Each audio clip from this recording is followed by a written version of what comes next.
ਖੂਬਸੂਰਤ ਮੁਕਾਬਲੇ ਹੋਏ ਨੇ। ਬੱਚੇ ਆਪਣੇ ਪਰਿਵਾਰਾਂ ਦੇ ਨਾਲ ਹੁਮ-ਹੁਮਾ ਕੇ ਸ਼ਮੂਲੀਅਤ ਕੀਤੀ ਹੈ। ਧੰਨਵਾਦ ਇਸ ਕੁਦਰਤ ਦਾ ਜਿਨ੍ਹਾਂ ਨੇ ਖੂਬਸੂਰਤ ਮੌਸਮ ਬਖਸ਼ਿਆ।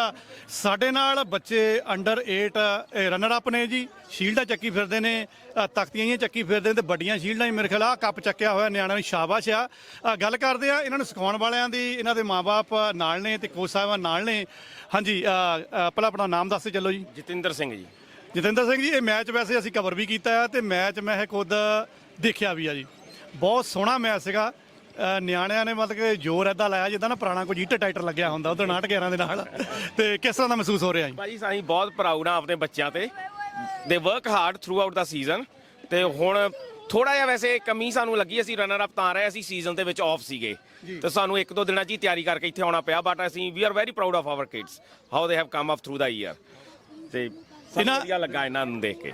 ਇਹਨਾਂ ਬੱਚਿਆਂ ਦਾ ਇਸ ਤਰ੍ਹਾਂ ਦਾ ਇਹ ਪਹਿਲਾ ਟੂਰਨਾਮੈਂਟ ਸੀਗਾ ਕਿ ਰਵਾਇਤੀ ਤੌਰ ਤੇ ਖੇਡਦੇ ਨੇ ਪਹਿਲਾਂ ਵੀ? ਨਹੀਂ ਭਾਜੀ, ਖੇਡਦੇ ਆ। ਅਸੀਂ ਵਿਕਟੋਰੀਅਨ ਲੀਗ ਦੇ ਵਿੱਚ ਵੀ ਖੇਡਦੇ ਆ ਤੇ ਇਸ ਤੋਂ ਪਹਿਲਾਂ ਅਸੀਂ 2-3 ਟੂਰਨਾਮੈਂਟ, ਇੱਕ ਕ੍ਰੇਨ ਬੰਚ ਹੋਇਆ ਸੀਗਾ ਤੇ ਇੱਕ ਸਾਡਾ ਕਲੱਬ ਆਪ ਕਰਾਉਂਦਾ ਹੈ ਲਿਨਬਰੁਕ, ਅਸੀਂ ਉਹ ਟੂਰਨਾਮੈਂਟ ਖੇਡ ਚੁੱਕੇ ਆ। ਬੱਚਿਆਂ ਨੂੰ ਐਕਸਪੀਰੀਅੰਸ ਹੈਗਾ ਸੀਗਾ ਜੀ। ਬੱਚਿਆਂ ਦੇ ਲਈ ਤੁਸੀਂ ਐਜ਼ ਏ ਕੋਚ ਜਾਂ ਐਜ਼ ਏ ਮਾਂ-ਬਾਪ ਤੁਸੀਂ ਸਮਾਂ ਕੱਢਦੇ ਹੋ, ਧੰਨਵਾਦ ਤੇ ਤੁਸੀਂ ਪਾਤਰ ਹੋ ਕਿਉਂਕਿ ਬੜਾ ਮੁਸ਼ਕਲ ਹੁੰਦਾ ਇਹਨਾਂ ਮੁਲਕਾਂ ਦੇ ਵਿੱਚ ਸਮਾਂ ਕੱਢਣਾ। ਬੱਚਿਆਂ ਨੂੰ ਕੀ ਸਮਝਾਉਂਦੇ ਹੋ ਜਦੋਂ ਤੁਸੀਂ ਇਹ ਖੇਡ ਖਿਡਾਉਂਦੇ ਹੋ ਕਿ ਇਹਦੇ ਵਿੱਚ ਤੁਹਾਡਾ ਕੀ ਭਵਿੱਖ ਹੋਏ? ਜਾਂ ਕਈ ਵਾਰ ਇਸ ਤਰ੍ਹਾਂ ਹੁੰਦਾ ਕਿ ਬੱਚੇ ਤਾਂ ਇਹਦੇ ਵਿੱਚ ਆਪਣੀ ਪੜ੍ਹਾਈ ਖਰਾਬ ਕਰ ਲੈਣਗੇ, ਸੋ ਇਹਦਾ ਤਾਲਮੇਲ ਕਿਸ ਤਰ੍ਹਾਂ ਬਿਠਾਉਂਦੇ ਹੋ? ਭਾਜੀ ਪਰਸਨਲੀ ਮੈਂ ਬੱਚਿਆਂ ਨੂੰ ਇਹ ਕਹਿੰਦਾ ਹੁੰਦਾ ਕਿ ਜਿਹੜਾ ਤੁਸੀਂ ਖੇਡਣ ਨਾਲ ਇਹਦੇ ਨਾਲ ਤੁਹਾਡਾ ਟਾਈਮ ਵੇਸਟ ਨਹੀਂ ਹੋਣਾ। ਦਾ ਟਾਈਮ ਜਿਹੜਾ ਤੁਸੀਂ ਕੱਟ ਕਰ ਸਕਦੇ ਹੋ, ਜਿਹੜਾ ਤੁਹਾਡਾ ਸਕਰੀਨ ਟਾਈਮ ਆ ਨਾ, ਤੁਸੀਂ ਉਹਨੂੰ ਕੱਟ ਕਰ ਲਓ। ਤੁਹਾਡੀ ਨਾ ਪੜ੍ਹਾਈ ਦਾ ਨੁਕਸਾਨ ਹੋਊਗਾ ਤੇ ਨਾ ਤੁਹਾਡਾ ਫਿਜ਼ੀਕਲੀ ਤੁਹਾਡਾ ਤੁਸੀਂ ਬੈਟਰ ਆਫ ਹੋਵੋਗੇ। ਔਰ ਜਿਹੜੀ ਗੱਲ ਤੁਸੀਂ ਕਹਿੰਦੇ ਹੋ ਪੇਰੈਂਟਸ ਨੂੰ ਸਾਨੂੰ ਆਮ ਤੌਰ ਤੇ ਕਈ ਵਾਰ ਕਨਵਿੰਸ ਕਰਨਾ ਪੈਂਦਾ ਕਿ ਹਾਂ ਭਾਜੀ ਇਹਨਾਂ ਦਾ ਪੜ੍ਹਾਈ ਦਾ ਕੰਮ ਆ, ਇਹਨਾਂ ਦਾ ਇਹ ਆ, ਤਾਂ ਮੈਂ ਪਰਸਨਲੀ ਬੱਚੇ ਨੂੰ ਇਹੀ ਕਹਿਣਾ ਹੁੰਦਾ, ਪੁੱਤਰ ਆਪਦਾ ਜਿਹੜਾ ਸਕਰੀਨ ਟਾਈਮ ਆ ਉਹਨੂੰ ਕੱਟ ਕਰੋ। ਉਹ ਸਕਰੀਨ ਟਾਈਮ ਤੁਸੀਂ ਗਰਾਊਂਡ ਤੇ ਲੈ ਆਓ ਤਾਂ you wood B better of physically mentally, ਦੋਵੇਂ ਤਰੀਕਾਂ ਦੇ। ਜੀ ਧੰਨਵਾਦ ਜੀ।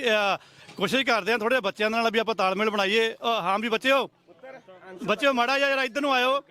ਪੰਜਾਬੀ ਕਿਹਨੂੰ ਸਮਝ ਆ ਰਹੀ ਆ? ਸਾਰਿਆਂ ਨੂੰ ਆਉਂਦੀ ਆ।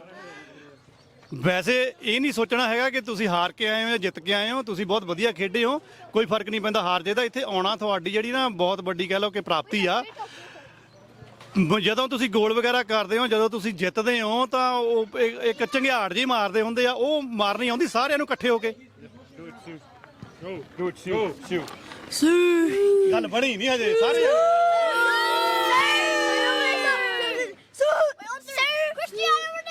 ਧੰਨਵਾਦ ਜੀ, ਧੰਨਵਾਦ ਜੀ।